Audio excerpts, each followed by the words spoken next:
God, international breaks are so long.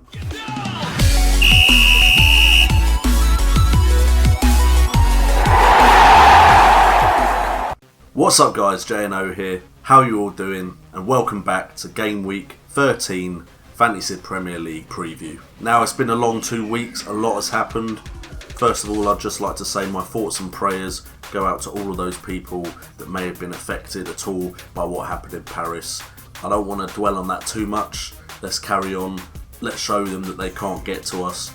And we'll have a quick look at my team going into Game Week 13. Okay, so we've got Butland and Mignolet, but Mignolet is coming up against Man City. Liverpool-Man City, one of those type of games that could be a ball draw, and Mignolet could get some points. He could get lots of saves, but he could also concede 3 or 4. So I'm not really risking Mignolet. I'm probably going to go and stick with Butland because Butland's a safer choice, I reckon. Southampton do score goals, but I reckon Stoke may be able to hold on, and Butland has just been on fire recently. So I made the mistake last game week for not picking Butland, so I won't make it this time. And now I'll probably get punished for putting Butland in goal, but that's just the way this game works sometimes. We have Alderweireld, Cedric and Neom as the back three. Yes, Neom is going in. Watford have been very good defensively. Man United don't create that many chances, so I think there's a chance Watford get a clean sheet in this game.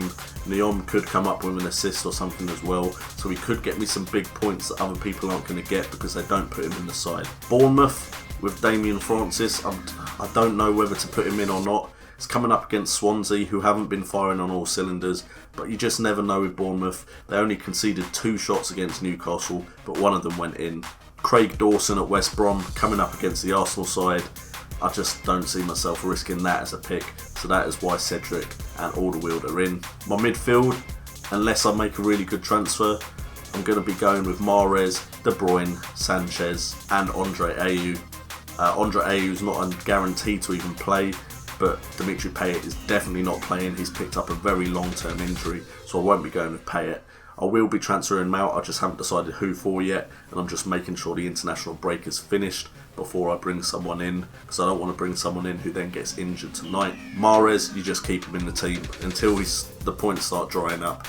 You're not going to risk taking him out. And then we're playing all 3 of our strikers, Pella, Kane and Vardy. I was thinking of getting Pella out, maybe bringing in Igolo, but my hand has been forced. I'm going to have to transfer Payet out, and I'm trying to avoid those points hits, because if you don't pick the right players, then they really make you suffer at the end of the day. In the Certified Premier League, we're coming up against Seal 11. Seal 11 are around the mid-table, so they're doing quite well.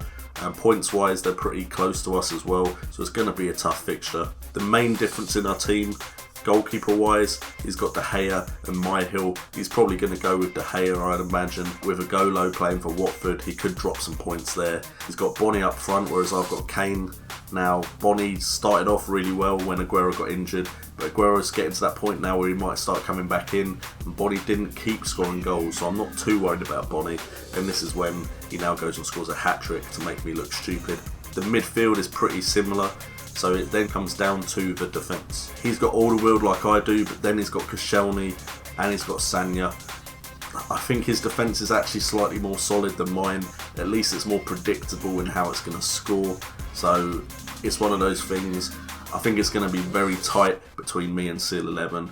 And let's go and see who we're facing in Kirkjoy's League. I suppose the first thing I should say is MK Dongs coming up against Gingy X. The clash of titans. We might as well forget the rest of the game week completely and just watch this rivalry unfold. Just kidding, boys. I'm coming up against Rule Breakers FC, who are now top, basically because of what I managed to pull off against Callum, or with his new team, J&O Hates Me. Rule Breakers are now top of the league, so again, I could beat the top dog. Hopefully I can pull it off. Goalkeeper wise, he's got Myhill and McCarthy. I could pick up some points there if Butland has a great game. Defence wise, he looks stronger than me again. Smalling and Kolarov, they're a lot more predictable than my defenders are, but I've gone for cheaper defenders. He's got Willian in midfield. That's the difference between the two of us, so hopefully Chelsea have another stinker of a game week. And he's got Martial up front, whereas I've got Kane. Now, I'm more confident in Kane scoring than Martial, so I'm hoping to pick up a victory here, but you never know how things are going to happen. If we have a quick look at the game week, my tips for the games to focus on to get Fantasy Premier League points is Watford. Their defence could pick up some points that people aren't expecting them to pick up.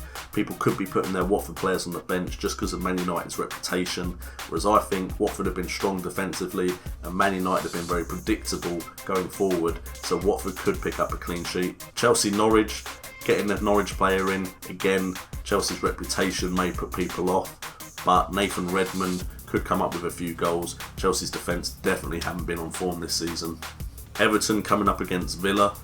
Everton have been on fire as far as going forward goes, so I imagine against Aston Villa they should still pick up some goals, but who knows, a change of manager could make them more defensively solid, so we'll see. Leicester against Newcastle. Leicester are going to score. I'm hoping Jamie Vardy gets his 10th consecutive goal because I think he deserves it. But Leicester don't do well defensively, so Newcastle players could pick up some points. Jose Perez could sneak in another goal. So that's another game to watch out for.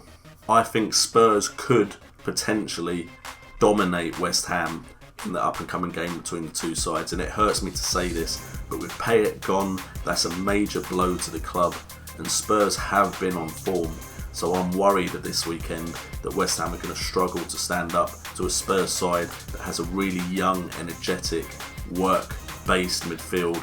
So I'm hoping it doesn't go the way I think it's going to go, but I reckon some Spurs players could definitely pick up some points. And then Crystal Palace, Sunderland. Palace are starting to perform again. Sunderland are Sunderland, so some Palace players could get points. It's just managing to pick the right Palace player. I think you're safest with Kabay or Balassi because the other players get rotated around, and I definitely think there's some points to be had from Palace defence as well. Then we're going to come on to the part of the episode that I know you're waiting for, to see if your side got picked for my slight review of your team. And this week we are going with someone that I did answer in the comments, but I thought I'd go into more details in the video, and his name is Daraji D. I apologise if I've said that wrong, but the reason I picked him out, and the next episode will most likely be Junior Smith, the reason I picked those two out is because they've left a link for their side in my comments. When you leave a link, it means I've got easy access to your team. I can then see your Gameweek history as well, which I looked into with Daraji D, and that way I can get a better idea of where you may or may not have been going wrong. Now, I did put in the comments that I thought he took way too many hits for transfers, which was always affecting his score. If he hadn't have taken those hits, he may have been a little bit above the average, and it's getting to the point now where those points are going to start making a difference, because it's getting to that point now where a lot of people that were playing aren't playing anymore, and those points are going to start getting your ranking up. But also, if you're dropping a few points to people regularly that are still playing, you're going to start dropping further and further behind. Actually, looking at his team now, his team is very solid. My major issue reviewing this team is because I knew he'd made so many transfers.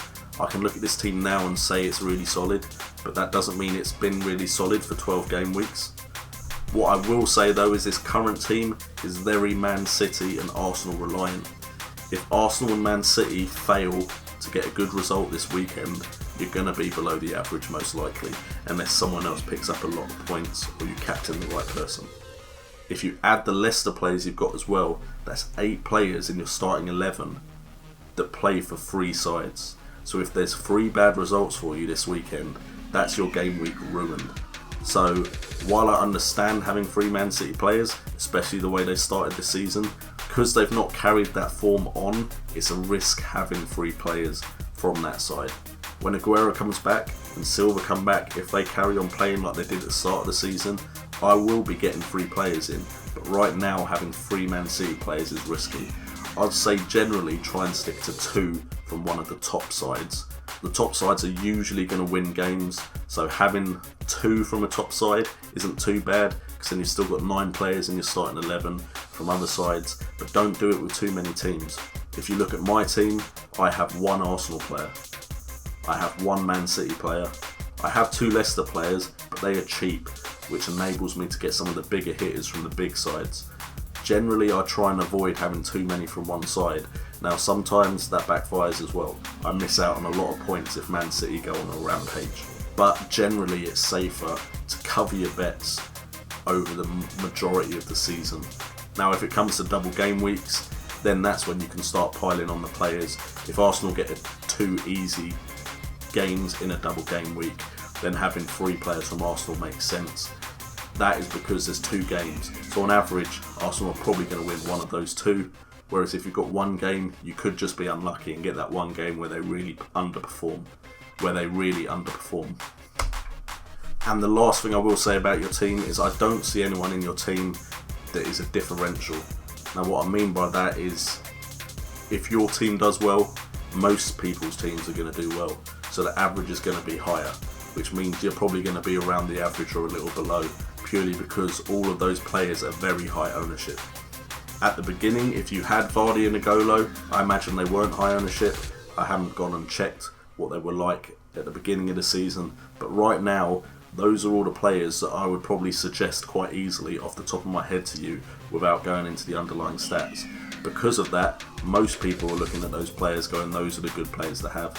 So, like I said, if you have a good game week, a good number of people are going to have the exact same good game week, at least of the active players. So now I would suggest that while you do have the big hitters, make sure you look at the big hitters and pick the ones you think are going to keep performing. Also look for those people that are going to score, but not everyone has. I did try and spot out some differentials when I looked at easy fixtures, and if I'd gone with Lukaku, which I'd suggested in one of my episodes, I'd have more points than I do right now. So look for those kind of players that will get you points that other people aren't going to get. That is how you start climbing the table. Alright, well thank you guys so much for tuning in. You've all been awesome as always. I've been JNO, and remember, it's all about the game.